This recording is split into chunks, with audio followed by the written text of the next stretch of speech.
நம்ம ஆட்சிக்கு வந்ததுக்கு அப்புறம் ஒரு விஷயம் ஒன்று நடந்துகிட்டு இருக்கு. இது இந்த ஜென்சி தலைமுறையை அட்ராக்ட் பண்றதுக்காக இங்கிலீஷ் தமிழ் கலந்த அறிக்கை அது சொல்ல வந்த நினைச்சீங்களா? அந்த காமெடி எல்லாம் கிடையாது. அடுத்து இந்த ரியாலிட்டியை மறந்துட்டு இந்த ரீல்ஸ் போடுறது அது சொல்ல வந்தீங்களா? அந்த காமெடியும் கிடையாது. இது சீரியஸா ஒரு விஷயம் நடந்துகிட்டு இருக்கு.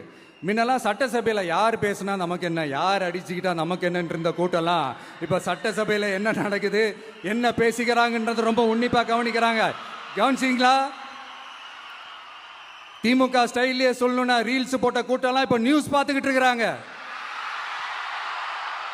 அதுல நமக்கு சந்தோஷம் தான், பெருமை தான். நம்மளுடைய யங்ஸ்டர்ஸ், நம்ம பெண்கள் எல்லாம் அந்த அரசியல் என்னன்னு தெரிஞ்சுக்கணும், அந்த அரசியல் என்னன்னு புரிஞ்சுக்கணும்னு அப்படி ஒரு விழிப்புணர்வு ஏற்பட்டிருக்கு. அதுல எங்களுக்கு சந்தோஷம் தான். இதெல்லாம் யாரால நடந்திருக்கின்றது நான் சொல்லிதான் உங்களுக்கு தெரியணும்னு அவசியம் இல்லை, அது உங்களுக்கே நல்லா தெரியும்.